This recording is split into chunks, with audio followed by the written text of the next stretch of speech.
안녕하세요. 호세아서 6장 1절에서 11절입니다. 1절. 우리가 가서 여호와께로 돌아가자. 그가 찢으셨지만 우리를 고쳐주실 것이다. 그가 때리셨지만 우리를 싸매주실 것이다. 여호와께 돌아가자는 것은 호세아서 전체의 핵심 주제 중 하나입니다.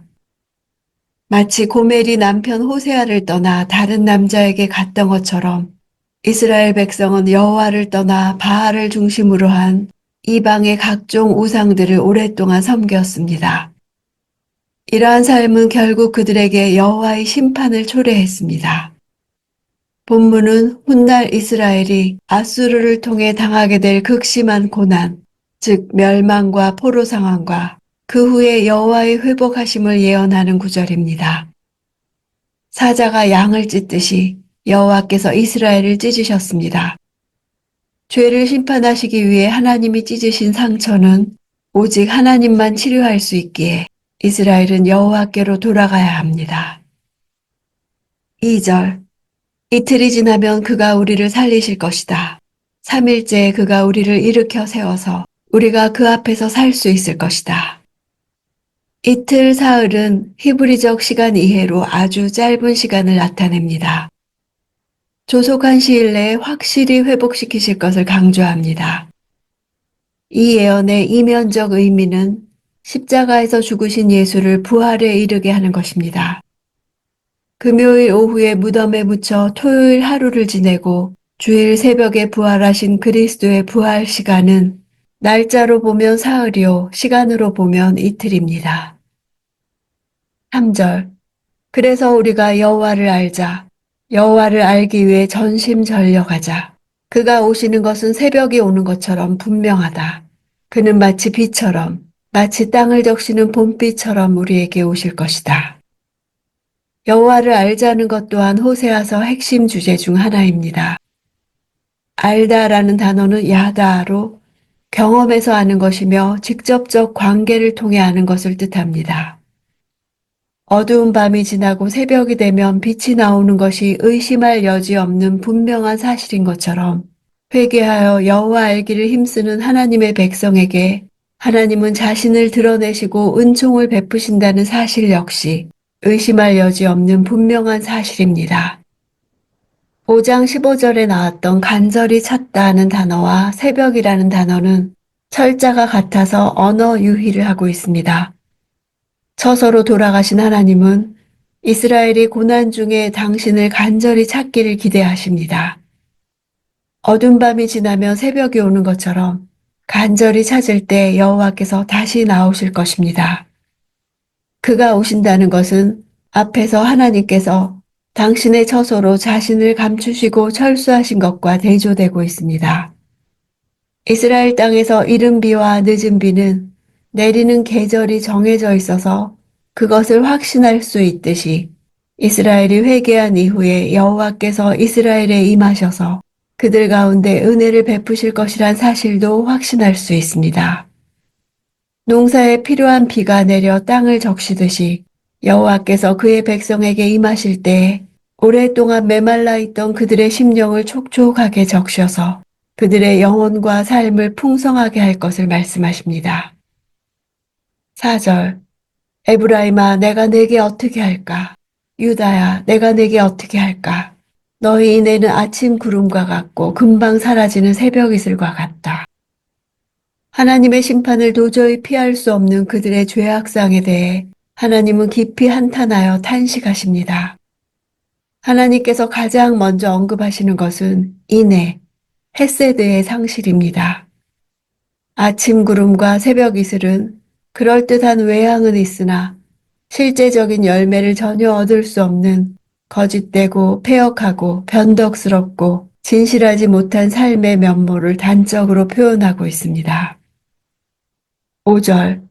그러므로 내가 예언자들을 시켜 그들을 찢어 쪼개고 내 입에서 나오는 말로 너희를 쳐부쉈다. 너에 대한 심판이 번개처럼 올 것이다. 찢어 쪼갰다는 단어는 채석장에서 돌을 잘라 떠내는 모습을 나타냅니다. 하나님이 예언자들을 통해 이스라엘과 유다 백성들을 마치 돌을 절단하듯이 자르셨습니다. 예언자들의 메시지가 가슴을 도려내는 것과 같이 견딜 수 없을 만큼 큰 고통이었다는 사실을 말해줍니다.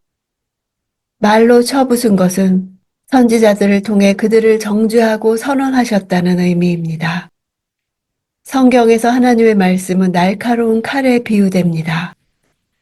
여호와께서는 말씀을 검처럼 사용하여 이스라엘 백성들을 심판하셨습니다.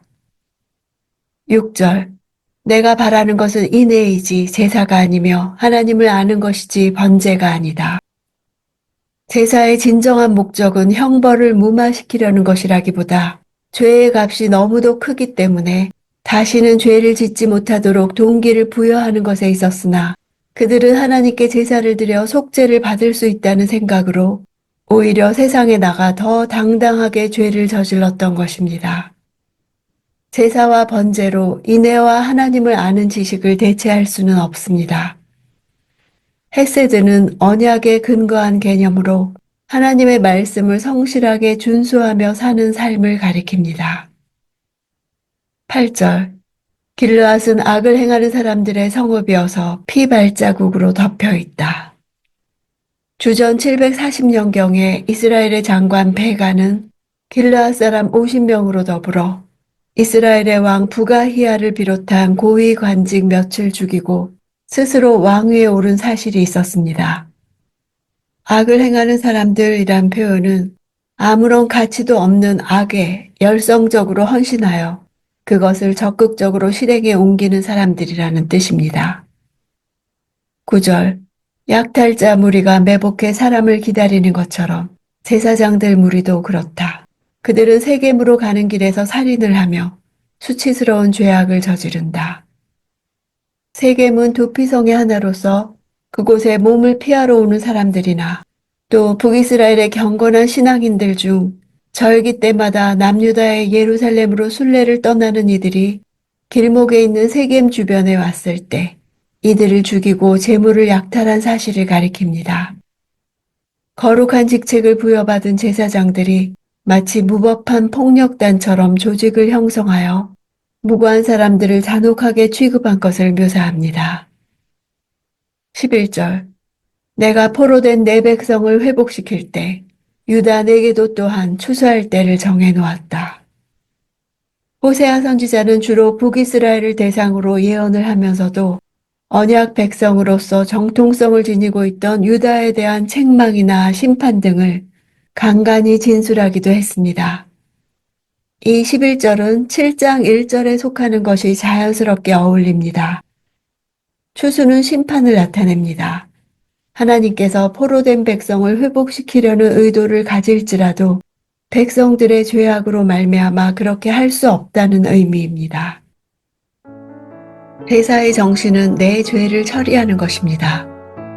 죄가 있으면 하나님과 교통할 수 없기 때문입니다. 하나님을 알게 되면 제사를 왜 드려야 하는지 알게 되고 하나님이 싫어하시는 일을 한 죄를 인정하고 그 죄와 단절하는 것입니다. 그때 나의 제사는 참된 제사가 되고 나의 삶에서는 인애가 나타나는 것입니다. 고백은 쉽지만 삶은 어렵고 성품은 더 오래도록 빚어져야 합니다. 입술로는 뉘우치나 삶으로는 피 흘리기까지 죄와 싸우지 않을 때 우리 인애는 아침 구름과 같고 금방 사라지는 새벽 이슬과 같습니다. 내 안에서 성령께서 말할 수 없는 탄식하시는 것을 들을 때 하나님이 원하시는 삶을 살아갈 수 있습니다.